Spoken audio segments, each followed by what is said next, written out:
Hey, welcome back to English Flowing. I'm Dom. And I'm Larissa. We are so happy you are here with us today. Really, it means a lot. Okay, so today we want to talk about something that almost every English learner feels. You know that moment when you are trying to speak English and your brain just stops? Like a car with no gas? Oh, I know that feeling so well. You want to say something, you know the words, but first you think in your language. Then you try to translate everything, and then the moment is gone. Exactly. And the person you are talking to is just looking at you, waiting, and you feel so nervous. So today we are talking about how to speak without translating, how to just let the words come out, how to flow. And we have some really good stories to share. Real stories. Stories that will help you feel this idea in your heart, not just understand it in your head. Because that is the difference, right? You can understand something and still not be able to do it. Today, we want to help you really feel it. And if this is your first time here, welcome to the family. We are so glad you found us. And if you already know us, thank you so much for coming back. Please give this video a like before we start. It helps us so much. And hit subscribe so you never miss a new episode. We put so much love into every single one.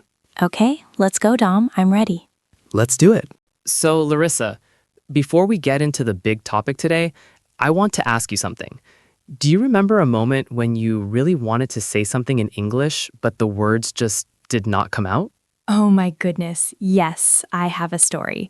Okay, so this was maybe 4 years ago. I was in a coffee shop, a small, cozy place near my house. I went there almost every morning, so I felt comfortable there, you know? Right, your regular place. Exactly. So one morning, a new person was working there, a young woman, very friendly, and she asked me something. She said, "Do you want that to go or to stay?" And I froze. Completely. Oh no. I know. And the worst part is I knew those words. I knew go, I knew stay, but in that moment, my brain started to translate, and everything got confused. Nothing came out. I just stood there like a statue. And then I said, very quietly, yes. Yes? To a question that needed to go or to stay? She looked at me so confused, and I felt my face turn red. I was so embarrassed. I just pointed at a table and sat down. That is so relatable. I think every single person listening right now has had a moment just like that. And the funny thing is, after I sat down, I said the right answer in my head perfectly. To stay, please. So clear, so easy. But the moment was gone. That is the thing, right? The words are there, inside, but something blocks them from coming out. Exactly. And what about you, Dom? I know you have a story too. I have many, but one that I remember very clearly happened at a bus stop. I was waiting for the bus on a cold morning, and a man stood next to me, a very friendly man, older with a big coat and a warm smile. And he looked at the sky and said, "Cold today, isn't it?" So simple. So simple. But inside my head, something happened. I started to think, okay, what is the right answer? Should I say yes, very cold, or yes, it is, or maybe yes, quite cold? What sounds more natural? And I was going through all these options in my head, comparing them, checking them. Oh no, I already know what happened. The bus came, the man smiled at me, got on the bus, and left. And I was still standing there at the bus stop with my perfect answer that nobody heard. No way. Yes, I missed the bus and the conversation. That is both sad and very funny at the same time. It really is. And I stood there thinking, what just happened? I knew the answer. It was one word, yes, or even just a nod. But I was so busy thinking about the perfect answer that I forgot to just answer. And I think that is the heart of today's topic. The problem is not that we don't know English. The problem is what happens in our head when we try to use it. Perfectly said. So let me ask you something. When you are talking to your best friend in your own language, do you think about grammar before every sentence? No, not at all. The words just come. I do not check anything. I just talk. Right. Your brain does not say, wait, is this verb correct? Is this the right word? You just open your mouth and talk. The words feel normal, natural, like breathing. Like breathing. I love that. And that is the goal with English too. But to get there, we have to understand why the brain translates in the first place. So why does it do that? Okay, so here's the thing. Most people learn English as a list of words and rules. You see a word, and next to it, you see the word in your own language. Apple equals manzana, or whatever your language is. And your brain saves that. It makes a little bridge between the two words. A bridge. Okay. So every time you see or hear the English word, your brain crosses that bridge. It goes to your language first and then comes back to English. And that crossing takes time. It feels slow. And in a real conversation, you do not have that time. So the bridge is the problem. The bridge is the problem, or at least it slows you down. The goal is to not need the bridge anymore, to connect the English word directly to the thing, to the feeling, to the picture in your mind. That makes so much sense. You know what this reminds me of? I had a teacher once who said something I never forgot. She said, "The word is not the thing. The word is a door to the thing." Oh, I love that. So rain is not just a word. It is the sound of water on a window. It is the smell of wet grass. It is the feeling of cold drops on your face. When you connect to all of that, you do not need a translation. Exactly. And that is why some words stay with us forever, because we learned them in a real moment, with real feeling. Let me tell you about something that happened to a student of mine. Her name was Maria. She had studied English for 3 years. She knew a lot of grammar, but she always translated in her head, and she felt stuck. I think a lot of people can relate to Maria right now. For sure. So one day, Maria was walking home from class, and it started to rain. A lot of rain. Cold, heavy rain. She had no umbrella. She got completely wet.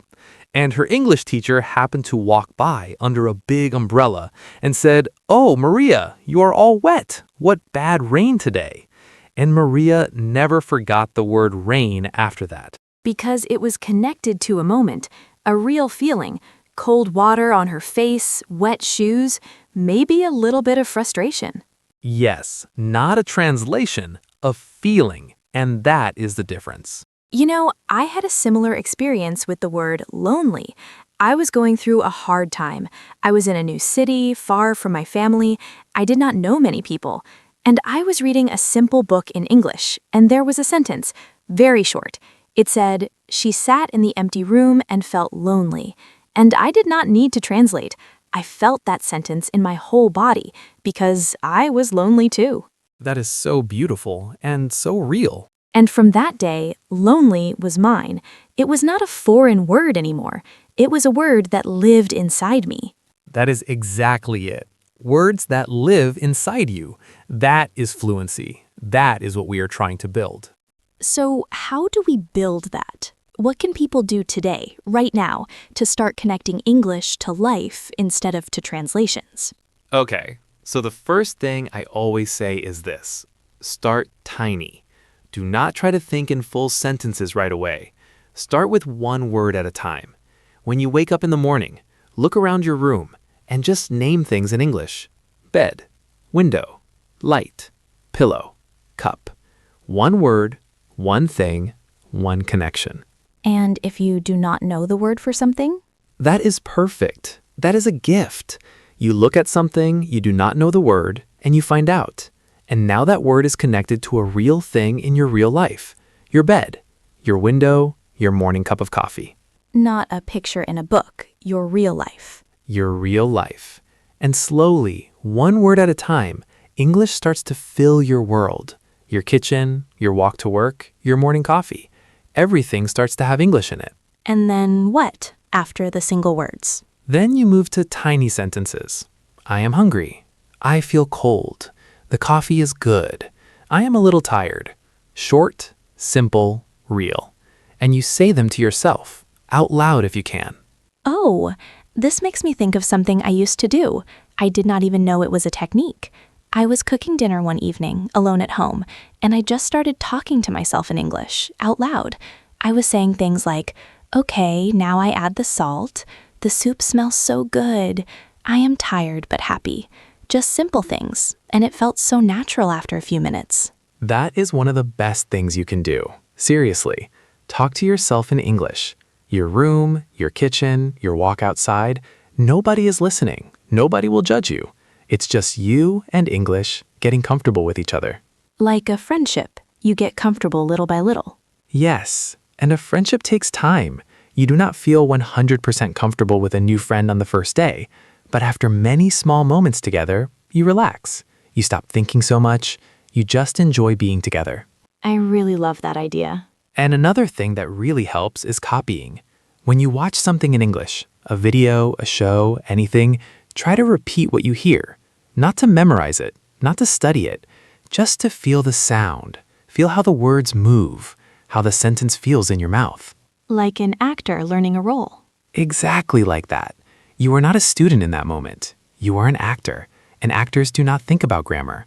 They think about feeling. They feel the words. And you know who is the best at this? Children. Oh, for sure. Children do not study language, they just copy.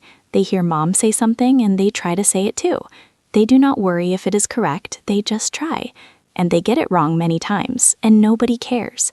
And slowly, with time, they get it right. Because they practice without fear. And that is so important. The fear is what makes us freeze.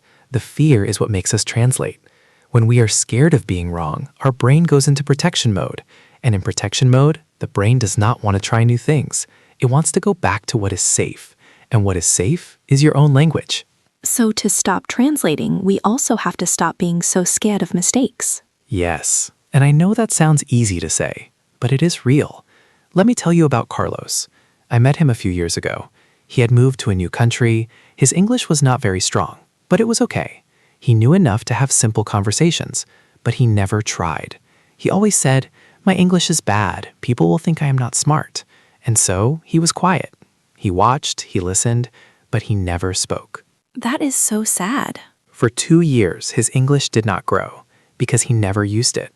And then one day at the gym, he met a woman named Sophia. She was kind and patient, and she loved to talk, and she did not care about his mistakes. She just kept talking with him day after day, and something amazing happened.